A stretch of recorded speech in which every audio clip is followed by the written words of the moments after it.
السلام عليكم ورحمة الله تعالى وبركاته. بسم الله الرحمن الرحيم. ரியாது சாலிஹீன் 387.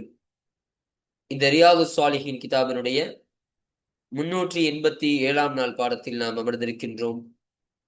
இந்த பாடத்தில் பாபு ஹத்திஸ் சுல்தானி வல் காதி வகைரிஹிமா மின் உலாத்தில் உமூரி அலத்திஹாதி வசீரின் சாலிஹின் وتحذيرهم من قرناء السوء والقبول منهم என்ற தலைப்பின் கீழ் அமையக்கூடிய வரக்கூடிய ஹதீசுகளை பற்றி நாம் பேச இருக்கின்றோம்.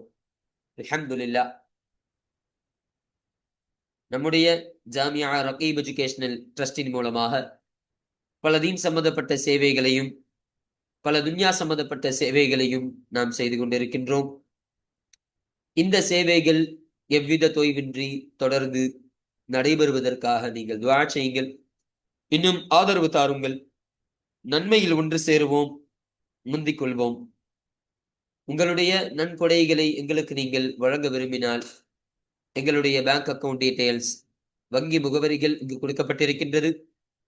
இது அல்லாமல் இங்கு QR ஸ்கேனும் கொடுக்கப்பட்டிருக்கின்றது. இதன் மூலமாக நீங்கள் ஸ்கேன் செய்தும் உங்களுடைய நன்கொடைகளை எங்களுக்கு நீங்கள் தாராளமாக வழங்கலாம். அல்லாஹு தஆலா உங்கள் வாழ்நாளை மென்மேலும் பரக்கத்தானதாகவும் செழிப்பானதாகவும் ஆக்கி வைப்பானாக. ஆமீன் ஆமீன் யா ரப்பல் ஆலமீன்.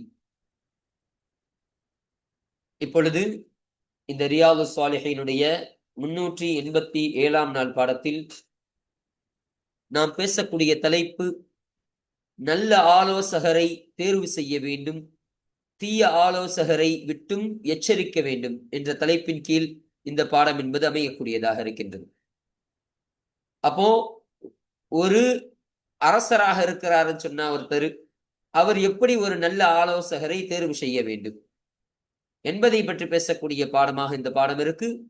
இன்னும் தீய ஆலோசகரை விட்டும் எச்சரிக்க வேண்டும். ஒரு தீய ஆலோசகர் இருக்கிறாருன்னு சொன்னா அந்த கூட்டத்துல அவருடைய கருத்துக்கள், அவர் சொல்லக்கூடிய திட்டங்கள் அனைத்தும் தீயதாக அமையும். அந்த ஆலோசனையை விட்டும் அந்த அரசர்களை எச்சரிக்க வேண்டும் என்பதை பற்றி பேசக்கூடிய பாடமாகும் இந்த பாடம் என்பது அமையக்கூடியதாக இருக்கின்றது. இந்த பாடத்தில் இடம்பெறக்கூடிய ஆயத்துக்கள், இந்த பாடத்தில் இடம்பெறக்கூடிய ஹதீசுகள் அனைத்தும் இந்த கருத்தை வலியுறுத்தி வரக்கூடிய ஹதீசுகளாகவும் ஆயத்துகளாகவும் தான் வரும் என்பதை நீங்கள் விளங்கிக் கொள்ளுங்கள். இப்போ நம்ம கிதாபை பார்ப்போம். 82ஆம் பாடம். இந்த பாடம் என்பது ரியாது சாலிஹீன் கிதாபில் பதிவு செய்யப்படக்கூடிய பாடங்களுடைய வரிசையின் பிரகாரம் இது 82வது பாடமாக இருக்கு. அப்ப இதுவரையிலும் நம்ம 81 பாடங்களை முழுமையாக பார்த்து நாம் நிறைவு செய்திருக்கின்றோம்.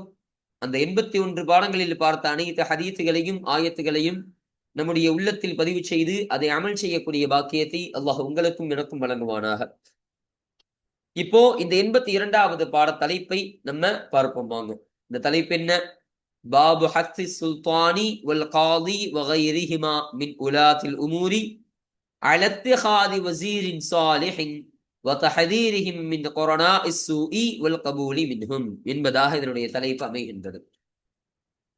அப்ப இந்த பாட தலைப்பிற்கான ஒரு சின்ன அறிமுகத்தை முதலாவதாக நம்ம பேசுவோம்.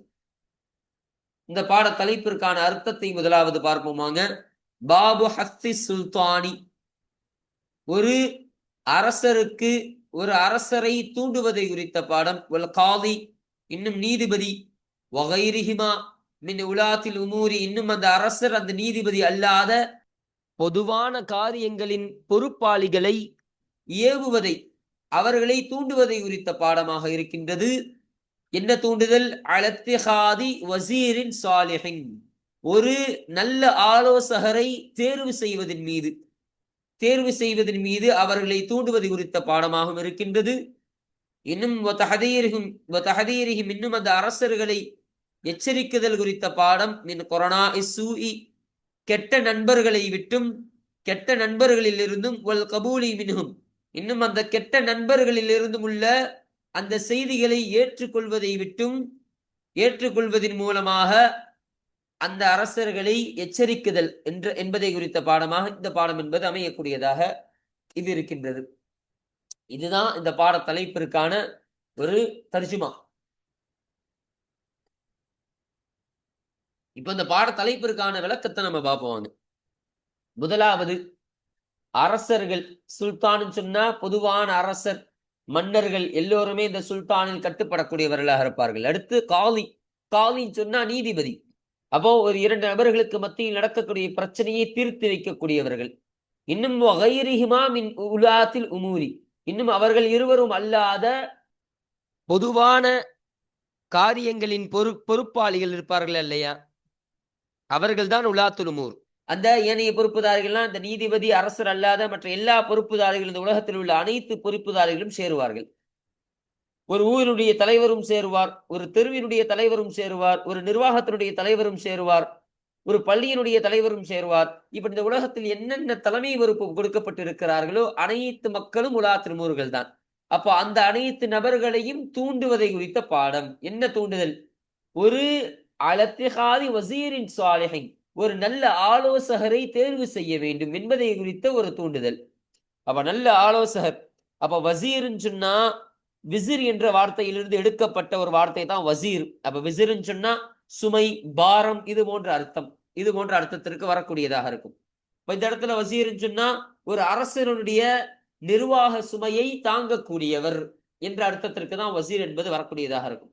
அப்போ ஒரு அரசருக்கு பக்கபலமாக இருக்கக்கூடிய ஒரு நிர்வாக பொறுப்பை, அந்த சுமையை சுமக்கக்கூடிய ஒரு ஆலோசகர், ஒரு அமைச்சர், அவர் எந்த அளவிற்கு முக்கியமானவராக இருப்பார் ஒரு அரசருக்கு, ஒரு அரசு ஆட்சிக்கு. அப்ப அத்தகைய அந்த அமைச்சர் என்பவர் ரொம்ப நீதமானவராக இருந்தால்தான், அவர் கொடுக்கக்கூடிய ஆலோசனைகள் நல்லபடியாக இருந்தால்தான் அந்த ஆலோசனைகளை எடுத்துக்கொண்டு அந்த அரசர் நீதமான முறையில் நடந்து கொள்ள முடியும். அப்ப அப்படிப்பட்ட ஒரு நீதமான, சாலிஹனுக்கு குறிப்பிட காரணமே ஒரு நீதமானதுதான். இப்போ ஒரு நல்ல ஒரு ஆலோசகர்னா ஒரு சாலிஹான நீதமான முறையில் மக்களுக்கு நீதத்தை போதிக்கக்கூடிய ஒரு நல்ல ஆலோசகரை தேர்ந்தெடுப்பது, அதை ஏவுதல் குறித்த பாடமாக இந்த பாடம் என்பது அமைகின்றது. அப்ப இது ஒரு செய்தி. இரண்டாவது செய்தி என்னன்னா, இன்னும் அந்த அரசர்களுக்கு எச்சரிக்கை செய்யுதல். என்னது? யாரை விட்டும்? இந்த கொரோனா கெட்ட நண்பர்களை விட்டும். கெட்ட நண்பர்கள்னா இங்க ஆலோசகர்கள் தான் குடிக்குது. அப்ப கெட்ட ஆலோசகர்கள் வரும் பொழுது அவர்கள் தரக்கூடிய ஆலோசனைகளும் ரொம்ப கெட்டதாக, தீயதாக தான் இருக்கும். மக்களுக்கு அதன் மூலமாக அநீதம் நிலைக்கக்கூடியதாக தான் இருக்கும். அப்ப அப்படி அநீதத்தை போதிக்கக்கூடிய அந்த ஆலோசகருடைய அந்த ஆலோசனைகள், அப்ப அந்த ஆலோசனைகளை விட்டும் அந்த அரசர்களை எச்சரிக்க வேண்டும். அப்போ அப்படிப்பட்ட அந்த ஆலோசகருடைய ஆலோசனைகளை கேட்கக்கூடாது. அவர்கள் செய்யக்கூடிய, அவர்கள் சொல்லக்கூடிய அந்த தீய ஆலோசனைகளை அவர்கள் கேட்காமல் அவர்களை தவிர்க்க வேண்டும் என்பதை குறித்து எச்சரிக்கக்கூடிய பாடமாகவும் இருக்கு. கபூலி மின்ஹும், இன்னும் அந்த ஆலோசகர்களின் மூலமாக, அந்த தீய நண்பர்களின் மூலமாக வரக்கூடிய விஷயங்களை ஏற்றுக்கொள்ளுதல் என்பதையும் எச்சரிக்குதல். அப்போ அவர்கள் மூலமாக என்ன விஷயம் வரும்? அவர்கள் மூலமாக சில போதனைகள் வரும், சில ஆலோசனைகள் வரும், சில என்ன சொல்ல வர, சில அறிவுரைகள் வரும். அப்ப அந்த அறிவுரைகள், அந்த ஆலோசனைகளை எல்லாம் ஏற்றுக்கொள்ளுதல் இருக்குதா இல்லையா? அப்படி ஏற்றுக்கொள்ள கூடாது. அப்படி ஏற்றுக்கொள்வதை விட்டும் எச்சரிக்குதல் என்பதை பற்றி பேசக்கூடிய பாடமாக இந்த பாடம் என்பது அமைகின்றது. இப்ப ரெண்டு விஷயம். ஒண்ணு, நல்ல ஆலோசகரை தேர்ந்தெடுக்க வேண்டும் ஒரு அரசர். இரண்டாவது, தீய ஆலோசகரை, அந்த ஆலோசகரை விட்டும், அந்த ஆலோசகர் கொடுக்கக்கூடிய அந்த ஆலோசனைகளை விட்டும் அவர் தவிர்த்து நடக்க வேண்டும், அதை எச்சரித்து வாழ வேண்டும் என்பதை பற்றி பேசக்கூடிய பாடமாம் இந்த பாடம் என்பது அமையக்கூடியதாக இருக்கின்றது. அப்போ இந்த பாடத்திற்கு அமையக்கூடிய ஆயத்துகளும் ஹதீசுகளும் இந்த கருத்தை வலியுறுத்தி வரக்கூடிய ஆயத்துகளாகவும் ஹதீசுகளாகவும் தான் வரும் என்பதை நீங்கள் விளங்கிக் கொள்ளுங்கள். அப்ப இதுதான் இந்த தலைப்பிற்கான ஒரு சின்ன அறிமுகம். இப்போ முசன்னிஃப் அன்னவர்கள் இந்த தலைப்பிற்கு தோதுவாக குர்ஆன் ஷரீஃப்ல இருந்து ஒரு ஆயத்தை கொண்டு வருகிறார்கள். அந்த ஆயத்தில் சொல்லப்படக்கூடிய செய்தி என்னன்னு சொன்னா, இந்த உலகத்தில் அல்லாஹ்வை அஞ்சி வாழக்கூடியவர்களை தவிர மற்றபடி இந்த உலகத்தில் வாழக்கூடிய அனைத்து நண்பர்களும், ஒன்றி வாழக்கூடிய அனைத்து நண்பர்களும் மறுமை நாளில் அவர்கள் சிலர்கள் எதிரிகளாகவே இருப்பார்கள் என்று அல்லாஹ் கூறக்கூடிய ஆயத்தை முசன்னிஃப் அன்னவர்கள் நமக்கு கொண்டு வருகிறார்கள். இப்ப பாருங்க, இந்த ஆயத்தை நம்ம பார்ப்போம். قال الله تعالى, அல்லாஹ் தஆலா சொன்னா, الأخلاء يومئذ بعضهم لبعض عدو إلا المتقين. என்பதாக அமையக்கூடிய ஆயத். இந்த ஆயத்திற்கான தர்ஜிமா முதலாவதா பார்ப்போம். அல் அஹில்லாஉ நண்பர்கள் ஆகிறவர்கள். அஹில்லாவுன்னு சொன்னா ஹலீலுடைய பன்மை. ஹலீலுன்னு சொன்னா ஒற்றி உறவாடக்கூடிய நண்பர்கள், ஒருவரை ஒருவர் புரிந்து கொள்ளக்கூடிய, ஒருவரை நன்கு அறிந்து வைத்திருக்கக்கூடிய நண்பர்கள் தான் ஹலீலு. அப்படிப்பட்ட ஹலீலுக்கு பன்மைதான் அல் அஹில்லாஉ. அப்ப நண்பர்கள் ஆகிறவர்கள் யௌம இதின் அந்நாளில், அந்நாள்னா மறுமை நாளில், பஅதுஹும் லிபஅதின் அவர்களில் சிலர் சிலருக்கு அதுவுன் எதிரிகளாக ஆகிவிடுவார்கள், எதிரிகளாக இருப்பார்கள். அந்த உலகத்தில் ஒற்றி உறவாடிய நண்பர்கள் எல்லாம் மறு உலகத்தில் அந்த மறுமை நாளில் எதிரிகளாக இருப்பார்களாம். யாரை தவிர? இல்லல் முத்தகீன அல்லாஹ்வை அஞ்சி வாழக்கூடியவர்களை தவிர என்று அல்லாஹ் சொல்லக்கூடிய ஆயத்தாக இந்த ஆயத் என்பது இருக்கின்றது. இப்ப இதுதான் இந்த ஆயத்திற்கான தர்ஜுமா. இப்ப இந்த ஆயத்தினுடைய தப்சீரை நம்ம பார்க்கும் பொழுது, தப்சீர் இப்னு கஸீரில் சொல்லக்கூடிய விளக்கத்தை நாம் எடுத்துக்கொள்ளலாம். அதுல சொல்றாங்க அல் அஹில்லாஉ யௌமஇதின் பஅதுஹும் லிபஅதின் அதுவு, அதாவது மறுமை நாளில் அந்த நண்பர்களில் சிலர் சிலருக்கு எதிரிகளாக இருப்பார்கள் என்று சொல்லக்கூடியவர்கள் யாருன்னு சொன்னா, இது காஃபிர்களான நண்பர்களை குறிக்கக்கூடியதாக இருக்கு என்று சொல்றாங்க. அப்ப அந்த காஃபிர்களுடைய துவா அமையுமா? ஒரு இரண்டு குஃப்ரியத்தில் இருக்கக்கூடிய இரு நண்பர்கள் எப்படின்னு சொன்னா, அதுல ஒருத்தவன் எப்படி இருக்கக்கூடியவனாக இருப்பான்? இவன் அவனை தீமையின் பக்கம் ஏவக்கூடியவனாக இருப்பான், இவன் அவனை தீமையின் பக்கம் ஏவக்கூடியவனாக இருப்பான. அப்ப இதுல இந்த ரெண்டு காஃபிர்ல இருந்து ஒரு காஃபிர் வஃபாத் ஆகிட்டா அதுல ஒருத்தன் துவா செய்வானா, யா அல்லாஹ் என் நண்பன் என்னை இதே மாதிரி கெடுத்துட்டான், யா அல்லாஹ் உன்னை பின்பற்றக்கூடாது, உன்னை பின்பற்றக்கூடாது, உன்னுடைய ரசூலான ஸல்லல்லாஹு அலைஹி வஸல்லம் அன்னவர்களை பின்பற்றக்கூடாது, இந்த உலகத்தில் தீயதான காரியம் எதெல்லாம் இருக்குதோ அதையெல்லாம் செய்ய சொல்லி என்னை ஏவினான் யா அல்லாஹ், அது போலதான் நானும் ஆயிட்டேன் யா அல்லாஹ், அதனால எனக்கு நீ என்ன தண்டனையை கொடுக்கிறியோ இதே தண்டனைய என்னுடைய நண்பன் வஃபாத் ஆகிய பின்பு அவனுக்கும் நீ இதே தண்டனையை கொடுக்கக்கூடியவனாக இரு யா அல்லாஹ் என்று அந்த காஃபிரான ஒரு நண்பன் துவா செய்யக்கூடியவனாக இருப்பான். இப்ப இதுல இருந்து விளங்கக்கூடிய விஷயம் என்னன்னு சொன்னா, ஒரு நண்பன் வாழ்க்கையில் எந்த அளவிற்கு முக்கியமானவனாக இருக்கிறான் என்பதை நாம் விளங்கிக் கொள்ளலாம். இப்ப ஸல்லல்லாஹு அலைஹி வஸல்லம் அவர்கள் சொல்வார்களாம், ஒரு நண்பனுடைய வழியில் தான் இன்னொரு நண்பன் செல்லக்கூடியவனாக இருப்பான் என்று ஸல்லல்லாஹு அலைஹி வஸல்லம் அவர்களே ஒரு ஹதீஸ்ல சொல்லி இருக்கிறாங்க. அப்போ ஒருத்தவன் ஒரு நண்பன் எப்படி இருக்கிறானோ, நம்முடைய நட்பு நமக்கு எப்படி இருக்கின்றதோ அந்த நட்பை போலதான் நம்முடைய என்ன சொல்ல வர நம்முடைய செயல்பாடுகளும் நம்முடைய வார்த்தைகளும் நம்முடைய எண்ணங்களும் மாறக்கூடியவனாக இருக்கு. அப்போ ஒரு நண்பன் நல்லவனாக இருக்கிறான்னு சொன்னா அந்த நண்பனோடு சேரக்கூடியவனும் நல்லவனாக இருப்பான், அவன் செய்யக்கூடிய செயல்பாடும் நல்லதாக அமையும், அவன் பேசக்கூடிய வார்த்தைகளும் நல்லதாக அமையும், அவன் எண்ணக்கூடிய எண்ணங்களும் நல்லதாக அமையும். அதுவே ஒரு நண்பன் தீயவனாக இருக்கிறான்னு சொன்னா அவனுடைய எண்ணங்கள், அவனுடைய சொற்கள், அவனுடைய செயல்பாடுகள் எல்லாம் தீயதாக ஆகிவிடும். அப்ப இததான் ஸல்லல்லாஹு அலைஹி வஸல்லம் அவர்கள் கற்றுத்தரக்கூடியவர்களாக இருக்கிறாங்க. அததான் அல்லாஹு தஆலா இந்த ஒரு ஆயத்துல சொல்லித்தரான். எதனால் இந்த உலகத்தில் ஒற்றி வாழ்ந்த ஒரு நண்பர்கள் அந்த மறு உலகத்தில் அவர்கள் எதிரிகளாக ஆகிறார்கள் சொன்னா, அவர்கள் தீய வழியில் நடந்தவர்களாக இருப்பார்கள், அல்லாஹ்வினுடைய அந்த அதிருப்தியில் வாழ்ந்தவர்களாக இருப்பார்கள். அதனால்தான் அவர்கள் இரு நண்பர்களும் எதிரிகளாக ஆகிவிடுவாங்க. அப்போ ஒருத்தவன் அந்த மறுமை நாளை பார்க்கும்போது என்ன சொல்லுவான்? என்னை இப்படி கெடுத்துட்டியடா நீ, அந்த உலகத்துல என்ன நீ நல்ல போதனைகளை எனக்கு நீ கொடுத்திருந்தா, நல்ல ஆலோசனைகளை கொடுத்திருந்தா நான் நல்ல முறையாக நடந்திருப்பேனே, நான் நல்லபடியாக அல்லாஹ்வை ஈமான் கொண்டு நல்ல ஒரு மக்களாக முஃமினான ஆகியிருப்பேனே, ஒன்னாலதான் நான் இப்படி ஆனேன் அப்படின்னு இவனை பார்த்து சொல்லக்கூடியவனாக இருப்பான். இதே மாதிரி அவனை பார்த்து சொல்லக்கூடியவனாக இருப்பான். இப்படி இருவர்களும் எதிரிகளாக ஆகிவிடுவார்கள் என்று அல்லாஹு தஆலா இந்த ஒரு ஆயத்தின் மூலமாக சொல்லித் தருகிறான். சொல்றாங்க இல்லல் முத்தகீன்களை தவிர, அல்லாஹ்வை அஞ்சி வாழ்ந்தவர்களை தவிர என்று சொல்றாங்க. அப்ப இதுல தப்சீரை நமக்கு சொல்லும் பொழுது இது இரு முஃமின்களை சேரக்கூடியதாக இருக்கு என்று சொல்றாங்க. அப்ப இதற்கு முன்னால் சொல்லப்பட்ட உதாரணங்களுக்கு அப்படியே ஆப்போசிட். அப்ப இரு முஃமினான நபர்கள் இருப்பார்களாம், அவர்கள் எப்படி? அல்லாஹ்விற்காக அவர்கள் ஒன்றி வாழக்கூடியவர்களாக இருப்பார்கள், நன்மைகளை ஒருவருக்கொருவர் பகிர்ந்து கொண்டு செய்யக்கூடியவர்களாக இருப்பார்கள், நன்மைகளின் மூலமாக அவர்கள் வெற்றி அடைந்தவர்களாக இருப்பார்கள்.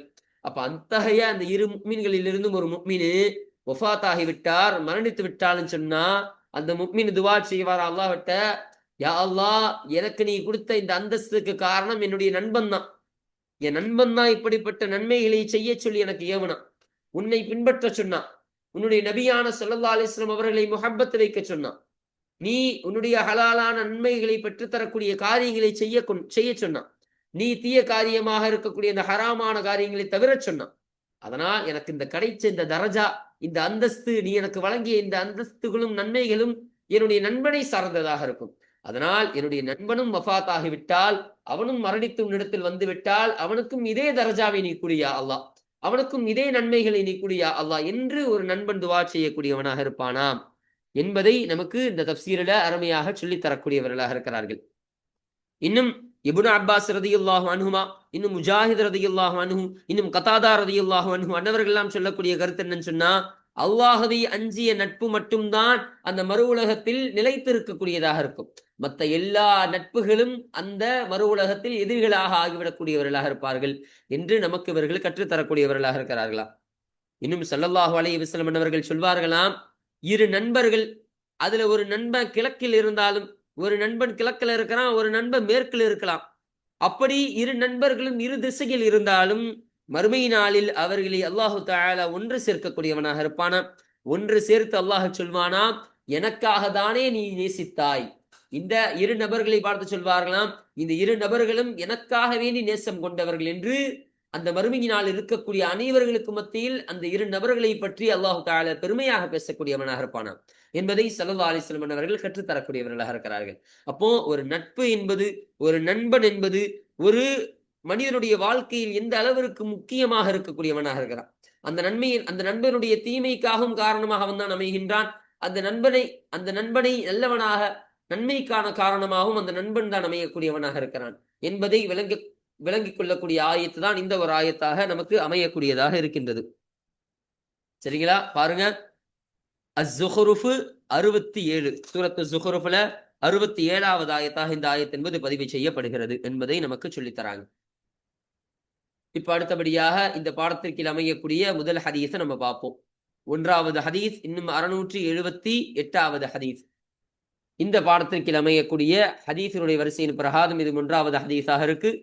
இந்த ரியாது ஸாலிஹீன் கிதாபில் பதிவு செய்யப்படக்கூடிய ஹதீஸினுடைய வரிசையின் பிரகாரம் இது 678வது ஹதீஸாக இது அமைகின்றது என்பதை சொல்றாங்க.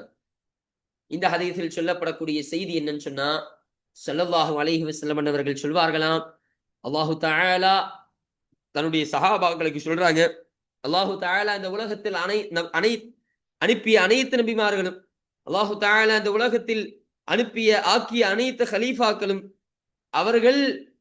அவர்களுக்கு அல்லாஹு தஆலா இரு பித்தானத்துகளை அனுப்பி வைத்திருக்கின்றான், இரு நண்பர்களை, இரு அமைச்சர்களை அமைத்து வைத்திருக்கின்றான். எத்தகைய அமைச்சர்கள்? அவர்களில் ஒருவர் நன்மைகளை ஏவக்கூடியவர்களாகவும் அந்த நன்மைகளின் மூலமே அந்த நன்மைகளை அதிகமாக தூண்டக்கூடியவர்களாகவும் இருப்பார்கள் ஒருவர்.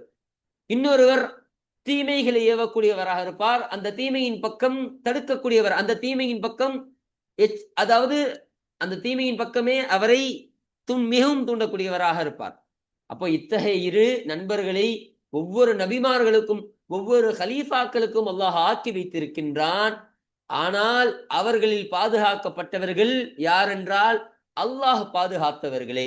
அப்போ இப்படிப்பட்ட அந்த இரு நபர்கள் இருப்பார்கள் இல்லையா, அந்த தீய நபர்களை விட்டும் அல்லாஹ் யாரையெல்லாம் பாதுகாத்தார்களோ அவர்கள் தான் பாதுகாக்கப்பட்டவர்களாக இருக்கிறார்கள் என்பதாக ஸல்லல்லாஹு அலைஹி வஸல்லம் அவர்கள் கற்றுத்தரக்கூடிய ஹதீஸாக இந்த ஹதீஸ் அமைகின்றது. இப்ப இந்த ஹதீஸிற்கான தர்ஜுமாவை பார்ப்போம் வாங்க. அன் அபி சயீதின் வ அன் அபி ஹுரைரத ரலியல்லாஹு அன்ஹுமா. சையதுனா அபூ சயீத் ரலியல்லாஹு அன்ஹு அன்னவர்களை தொட்டும், இன்னும் சையதுனா அபூ ஹுரைரா ரலியல்லாஹு அன்ஹு அன்னவர்களை தொட்டும் அறிவிக்கப்படக்கூடிய ஹதீஸாக இந்த ஹதீஸ் அமைகின்றது. அவர்கள் சொல்கிறார்கள், அன்ன ரசூலுல்லாஹி ஸல்லல்லாஹு அலைஹி வஸல்லம், நிச்சயமாக அல்லாஹ்வுடைய தூதர் ஸல்லல்லாஹு அலைஹி வஸல்லம் அவர்கள், قال அவர்கள் சொன்னார்கள், மா பஅஸல்லாஹு மின் நபியின், மா பஅஸல்லாஹு அல்லாஹ் அனுப்பியதில்லை, மின் நபியின் நபிமார்களிலிருந்தும் எந்த ஒரு நபியையும் அல்லாஹ் அனுப்பியதில்லை, வலஸ்தக்லஃப மின் கலீஃபத்தின், இன்னும் அல்லாஹ் நியமித்த கலீஃபாக்களிலிருந்தும் எந்த ஒரு கலீஃபாவையும் அல்லாஹ் ஆக்கியதில்லை. கலீஃபாக்கள் சொன்னா அல்லாஹ் ஆக்கிய ஆட்சியாளர்கள். அப்படிப்பட்ட எல்லா ஆட்சியாளர்கள் யாரெல்லாம் இந்த உலகத்தில் அல்லாஹ் ஆட்சியாளர்களாக ஆக்கியிருக்கின்றானோ அப்படிப்பட்ட ஆட்சியாளர்களிலிருந்தும் எந்த ஒரு ஆட்சியாளர்களையும் அல்லாஹ் ஆக்கியது கிடையாது. எப்படி? இல்லா கானத் லஹு பிதானதானி, இரண்டு பிதானதான்களை, அதாவது இரண்டு நெருங்கிய ஆலோசகர்களை அவர்களுக்கு ஆகியே தவிர எந்த ஒரு ஹலீஃபாவையும் எந்த ஒரு நபியையும் அல்லாஹ் அனுப்பியது கிடையாது என்று ஸல்லல்லாஹு அலைஹி வஸல்லம் அவர்கள் கற்றுத் தருகிறார்கள். அப்ப எல்லா நபிமார்களும் எல்லா ஹலீஃபாக்களிடத்திலையும் அல்லாஹு தஆலா இரண்டு பித்தானாக்களை வைத்திருக்கின்றான் என்று ஸல்லல்லாஹு அலைஹி வஸல்லம் சொல்றாங்க. அப்ப பித்தானாக்கள்னு சொன்னா நமக்கு என்ன சொல்றாங்கன்னா, ரகசியங்களை அறிந்து அறிந்து கொண்டு நெருக்கமாக இருக்கக்கூடிய ஒரு நண்பன். அதுதான் பித்தானா. அப்படிப்பட்டவனுக்கு தான் பித்தான்னு சொல்வார்களாம். அப்ப எல்லா ரகசியமும் அவனுக்கு தெரியும். ஒரு நண்பனை குறித்த எல்லா ரகசியமும் தெரியும். அவனுக்கான எல்லா விஷயத்தையும் தெரிந்து, அறிந்து நெருக்கமாக ஒருத்தவனாக இருப்பான் இல்லையா? அவன் தான் பித்தான்னு சொல்றாங்க. இன்னொரு விளக்கத்துல சொல்லும் பொழுது, அருகில் இருந்து ஆலோசனைகளை வழங்கக்கூடியவனாக இருப்பான். அப்ப எப்பொழுதுமே கிட்டல இருந்து அவன் செய்யக்கூடிய அனைத்து முடிவுகளும், அவன் எடுக்கக்கூடிய அனைத்து முடிவுகளுக்கான ஆலோசனைகள் இவன் தான் வழங்கக்கூடியவனாக இருப்பான். அப்ப இவன் தான் கீ குடுக்கக்கூடியவனாக இருப்பான். இவன் சொல்றான். அதாவது என்ன சொல்லுவாங்க? வாய் தான் அவனோட வார்த்தையெல்லாம் இவன்ட்ட சொல்லுவாங்களா இல்லையா? அது மாரிதான். இவன் சொல்லக்கூடிய வார்த்தைகள் தான் அவனுடைய வாய் பேசக்கூடியதாக இருக்கும். அப்ப இத்தகைய ஒரு நெருக்கமான ஒரு நண்பன். அப்ப ஆலோசகர்ன்னு சொல்லலாம். இந்த இடத்துல பித்தானானா ஒரு இந்த தலைப்பின்படி பார்க்கும் பொழுது ஆலோசகர்ன்னு சொல்லிக் கொள்ளலாம். ஒரு அமைச்சர்ன்னு சொல்லலாம். இல்ல ஒரு நண்பனும் கூட சொல்லிக் கொள்ளலாம். அப்போ அந்த 2 ஆலோசகர்களை அல்லாஹ் ஒவ்வொருவருக்கும் அமைத்து வைத்திருக்கிறான் என்பதை கண்மணி ரசூலுல்லாஹி ஸல்லல்லாஹு அலைஹி வஸல்லம் அன்னவர்கள் நமக்கு சொல்லித் தருகிறார்கள். அதுல சொல்றாங்க பாருங்க, பித்தானத்துன் அதில் ஒரு ஆலோசகர் ஆகிறவர் தஅமுருஹு பில் மஅரூஃபி நன்மைகளை கொண்டு அந்த நபிமார்களுக்கும் அந்த கலீஃபாக்களுக்கும் ஏவக்கூடியவராக இருப்பார். இன்னும் வதஹத்துஹு அலைஹி இன்னும் அந்த நன்மையின் பக்கமே இந்த ஹீவுடைய மீற அந்த நன்மைகளை பார்த்து போகுது. இன்னும் அந்த நன்மையின் பக்கமே அந்த நபிமார்களையும் அந்த கலீஃபாக்களையும் அவர் தூண்டக்கூடியவராக இருப்பார் என்று சொல்றாங்க. அப்போ ஹத்துன்னு சொன்னா தூண்டுதல், ஹல்லுன்னு சொன்னா அதிகமாக தூண்டுதல், அதாவது கடுமையான தீவிரமான தூண்டுதல் என்ற அர்த்தத்திற்கு வரக்கூடியதாக இருக்குமா. அப்ப அதை நீ செய்ய, கண்டிப்பாக செய்ய, அந்த நன்மையை நீ செஞ்சே ஆகணும் அப்படின்னு கட்டாயப்படுத்தி செய்யக்கூடிய, கட்டாயப்படுத்தி தூண்டக்கூடியவராக இருப்பார் இல்லையா? அந்த அர்த்தத்திற்கு தான் தஹது என்ற அர்த்தம் வரக்கூடியதாக சொல்றாங்க. அப்ப அதுல ஒரு நபர் எப்படி இருப்பாரு, ஒரு ஆலோசகர் எப்படி இருப்பாரு, நன்மைகளை ஏவிக்கொண்டே இருப்பாராம் அவர்கிட்ட. நன்மைகளை செய், இதெல்லாம் நன்மையான காரியம், இதையெல்லாம் செய்து கொண்டே இரு அப்படின்னு அதிகமான தீவிரமான தூண்டுதலை அவர் தூண்டிக்கொண்டே இருக்கக்கூடியவராக இருப்பார். இன்னும் சொல்றாங்க, ஓ பித்வானத்துன் இன்னும் ஒரு ஆலோசகர் ஆகிறவர் தஅமுருஹு பிஷ்ஷர்ரி தீமையை கொண்டும் அவர் ஏவக்கூடியவராக இருப்பார். ஓ தஹத்துஹு அலைஹி இன்னும் அந்த தீமையின் மீதே அவர் தீவிரமாக தூண்டக்கூடியவராகவும் இருப்பார். அந்த தீமைகளை நீ செய்யக்கூடியவனாக இரு அப்படின்னு அவர் ஏவக்கூடியவராக இருப்பார். இந்த தீமையை மட்டும் தான் நீ செஞ்சே ஆகணும் அப்படின்னு கட்டாயப்படுத்தி என்ன எப்பொழுதும் அந்த தீமையின் பக்கமே அவரை இழுக்கக்கூடியவராக, அந்த தீமையை நீ கண்டிப்பா செஞ்சே ஆகணும் அப்படின்னு கட்டாயப்படுத்தி அந்த தீமையை செய்ய வைத்து விடுவார். அப்ப அந்த அளவிற்கான ஒரு தூண்டுதல் விடுக்கக்கூடிய 2 நபர்களை அல்லாஹ் எல்லோருக்கும், எல்லா நபிமார்களுக்கும், எல்லா ஹலீஃபாக்களுக்கும் அல்லாஹ் ஆக்கியே தவிர எந்த ஒரு நபியையும் எந்த ஒரு ஹலீஃபாவையும் அல்லாஹ் அனுப்பியது கிடையாது என்று ஸல்லல்லாஹு அலைஹி வஸல்லம் அவர்கள் சொல்கிறார்கள். அப்ப எல்லோருக்கும் இது இருக்குதுன்னு சொன்னா யாருதான் பாதுகாக்கப்பட்டவர்கள் அப்படின்னு கேட்டா சொல்றாங்க பாருங்க, வல் மஅசூமு இன்னும் பாதுகாக்கப்பட்டவர்களாகிறவர்கள் மன் அஸமல்லாஹு அல்லாஹ் பாதுகாத்தவர்களே பாதுகாக்கப்பட்டவர்களாக இருக்கிறார்கள். இப்ப அல்லாஹ்வுடைய கிருபையால, அல்லாஹ்வோட ஃபضலால யாரு பாதுகாக்கப்பட்டார்களோ, அப்ப அல்லாஹ் யாரை நாடி பாதுகாக்கின்றானோ அவர்கள் தான் பாதுகாப்புக்குரியவர்கள் என்று நமக்கு சொல்லித் தருகிறார்கள். இப்ப இந்த இடத்துல சொல்றாங்க ஐசுமத். அப்ப மஅசூம் என்ற வார்த்தை ஐசுமத் என்ற வார்த்தையிலிருந்து வந்த வார்த்தை. அப்ப ஐசுமத்து சொன்னா பாவம் நிகழவே முடியாத ஒரு பாதுகாப்பு. 2 விதமாக பிரிக்கலாம்.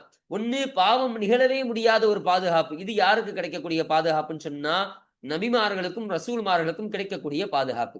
அப்ப அவரிடத்திலிருந்து எந்த ஒரு பாவமே நிகழாது. அப்படிப்பட்ட சூழலை அல்லாஹு தஆலா அவர்களுக்கு உருவாக்கி விட்டுவான். அதுவே 2வது பாதுகாப்பு இருக்கு. அது எப்படி? பாவம் நிகழ வாய்ப்பு இருந்தும் அல்லாஹ் பாதுகாக்கக்கூடிய பாதுகாப்பு.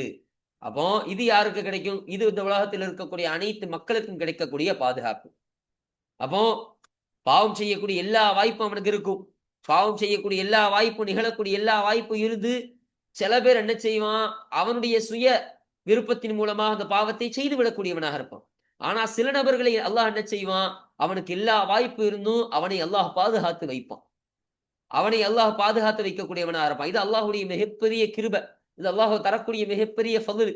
அப்ப இத்தகைய அந்த பாதுகாப்பு மிக்கவர்கள் தான் உண்மையான பாதுகாப்பாளராக இருக்கிறார்கள். மத்தபடி எல்லா நபர்களுக்குமே அல்லாஹு தஆலா இத்தகைய 2 நபர்களை வழங்கி இருக்கின்றான் என்பதை ஸல்லல்லாஹு அலைஹி வஸல்லம் அவர்கள் சொல்லக்கூடியவர்களாக இருக்கிறார்கள். இன்னும் ஸல்லல்லாஹு அலைஹி வஸல்லம் அவர்கள் சொல்லக்கூடிய ஒரு ஹதீஸையும் இந்த ஹதீஸிற்கு தோதுவாக கொண்டு வருகிறார்கள்.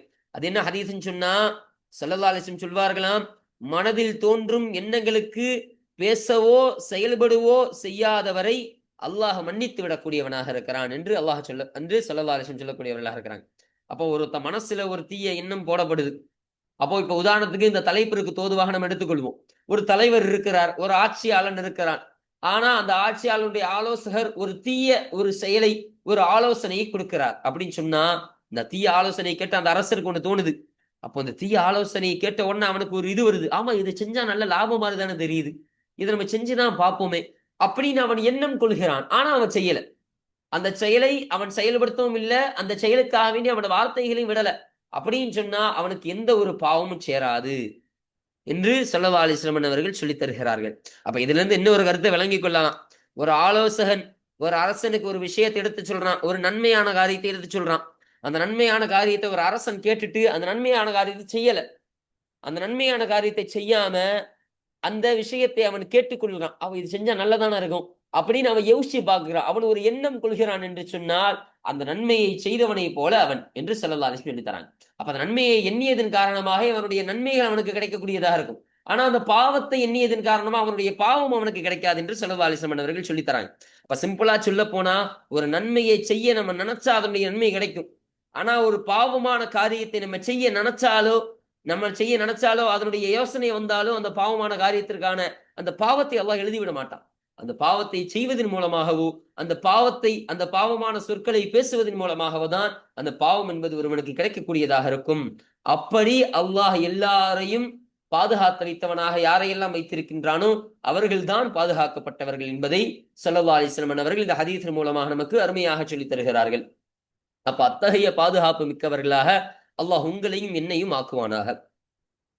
இப்ப பாருங்க, ரவாஹுல் புகாரி, இந்த ஹதீஸனை புகாரி ரஹ்மத்துல்லாஹி அலைஹி அன்னவர்கள் அறிவித்தார்கள் என்பதை நமக்கு சொல்லித் தருகிறார்கள். அல்ஹம்துலில்லாஹ். இப்ப இன்றைய பாடத்துல இந்த 82வது பாடத்தை குறித்த இந்த தலைப்பை குறித்த செய்திகளை நம்ம பார்த்தோம். அதற்கு கீழே முஸன்னிஃப் அன்னவர்கள் கொண்டு வந்த இந்த ஆயத்திற்கான தர்ஜுமாக்களின் விளக்கங்களை நம்ம பார்த்தோம். அதற்கு கீழே அமையக்கூடிய இந்த முதலாவது ஹதீஸ், இந்த ஹதீஸிற்கான கருத்து சுருக்கத்தையும் தர்ஜுமாக்களையும் அதனுடைய விளக்கங்கள் அனைத்தையும் பார்த்து இன்றைய பாடத்தை நாம் நிறைவு செய்து விட்டோம். அல்ஹம்துலில்லாஹ். இன்ஷா அல்லாஹ் அடுத்த பாடத்தில் இந்த 2வது ஹதீஸை குறித்த செய்திகள், அதில் சொல்லப்படக்கூடிய விஷயங்களை பற்றி இன்ஷா அல்லாஹ் நாம் அடுத்த பாடத்தில் நாம் பேசுவோம். வாஹிர் தஅவானா அல்ஹம்துலில்லாஹி ரப்பில் ஆலமீன். அஸ்ஸலாமு அலைக்கும் வரஹ்மத்துல்லாஹி தஆலா வபரகாத்துஹு.